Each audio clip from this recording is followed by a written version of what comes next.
My recommendation to you is to avoid cheat meals when you're cutting for at least 4 weeks, especially when you start your cut. I implemented this when I went on my cut after COVID, and I made a super crazy amount of progress. So I'm going to go over the science about why it worked, how I implemented it, and some tips and tricks to help you manage this throughout, okay? So the first reason, the most important, is the science behind why I think it is effective. And there's two sort of areas I want to hit on. The first is the psychological side, and the second point is the biological side, to do with calories and all that shit. So the first thing is the psychological issue. Just to give a bit of background, right? When you have something that's hyper palatable, a super tasty, like high sugar, high fats, your brain is going to release dopamine, and that dopamine is going to make you feel happy. And what happens at this point is that your mind will start to associate that greasy, unhealthy food, junk food, with being happy. Now this in turn increases the cravings for it, because your mind's like, I want to be happy. What brought me happiness last time? That burger did. When you have those cravings in your mind, it's very hard for you to resist it, and one cheat meal will never end at the one that you wanted it to be. Trust me, that is what happens. Otherwise you would not be overweight. That is literally the reason why you're overweight, because you don't know how to control how you eat, which is fine. You just have to admit that there's an issue, right? So as you keep repeating this junk food eating, the link between happiness and that junk food is only getting stronger and stronger and stronger.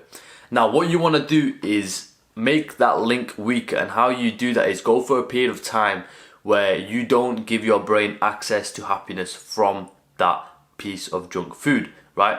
And when you do that, that link will start to weaken, which will then reduce your cravings massively.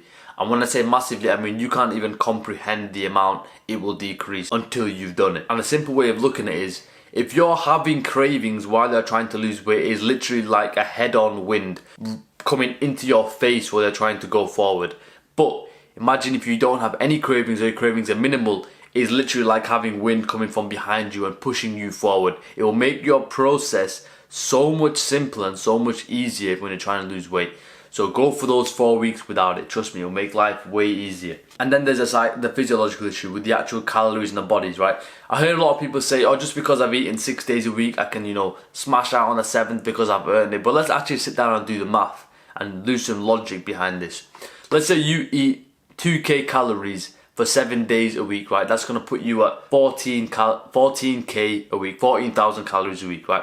But let's say you have 6 days of 2k calories, and then on the 7th day you have 4k, because you want to treat yourself, do a donut, some fries and a pizza, okay? Now your calorie intake for that week is 16k. Now let's times this by 4 to get the monthly totals, right? So if you're doing your first one, you're going to get 14 times 4, which is 56,000 calories a month. If you do 16 times 4, then that is 64,000 calories per month. So you have literally effectively eaten an extra 8,000 calories in the same span of time, and you have not burnt those calories additionally. So you're literally adding them on and not subtracting any of it. That's an extra 4 days of eating that you've just added on to your monthly total. Now this could be the massive reason why you are not losing weight, why you think you're in a cut when you're actually not. Because everyone that says, oh, I'm on a cut but I'm not losing weight, 9 out of 10 people are not even tracking the foods that they're eating. It's not rocket science. It's literally the simple fact that you can see everything apart from what's on your nose, right? You just look at everything else and you think about ashwagandha and this Shilajit and this and that and the other, but you just don't want to track your food to lose the weight, right? You're thinking about the program, you're thinking about doing this, that, the other, high rocks training and all that shit. No. Food. Food, food, food. Track your food. Just do that for 4 weeks.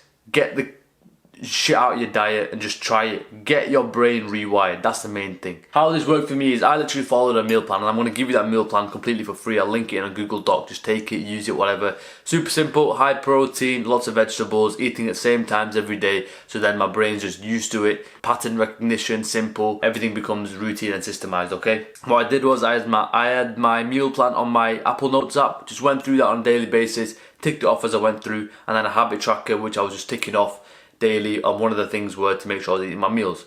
And next up, how did I handle cravings? So you get 2 types of cravings really. One is the sweety one and then one is the savoury one. For the sweet ones, it was actually a really good hack that my brother gave me. You can buy these little sweets, these like 1 calorie sweets, a bit like Werther's, and I just stockpile a couple of them in the house. So whenever I'm just getting a sweet craving, just lob that in, and you can just suck on that, and slowly it will just, release some sort of flavour into your mouth. And every now and then I'd buy like a Squares bar packets or like brunch bars or something just to munch, okay? And it just stops you from going way down the road and getting like a 1,000 calorie fucking cheesecake and donut or whatever, right? Cool. And if you had like any savoury cravings for like burgers and pizzas or whatever, bro, just stick to lean mixed grills, right? I'm telling you right now, just having that, if you go to a decent like Turkish joint or something, that'll sort you out. Like you're gonna feel good after it. You're gonna, like, I went yesterday and had a big ass meal and I felt nice. Like I was full, but it didn't make me feel sick. Like it was a nice full, right?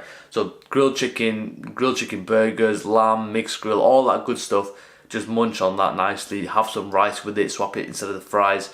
And trust me, you'll enjoy the meal, right? And if you can as well, start to pair your eating out with going on a motive with your friends or something. So then you're not just focused on the food and you can actually enjoy the atmosphere a bit more. It's a nice psychological shift, but it makes a big difference because now you're not just thinking about, oh, I just can't wait to have a bite of the burger. It's like, oh, I get to link up with the boys, catch up with them at the same time. So it's like a 2-in-1, and it switches your mindset from thinking just about the food to the whole thing as a whole. But yeah, that's it. Goodbye.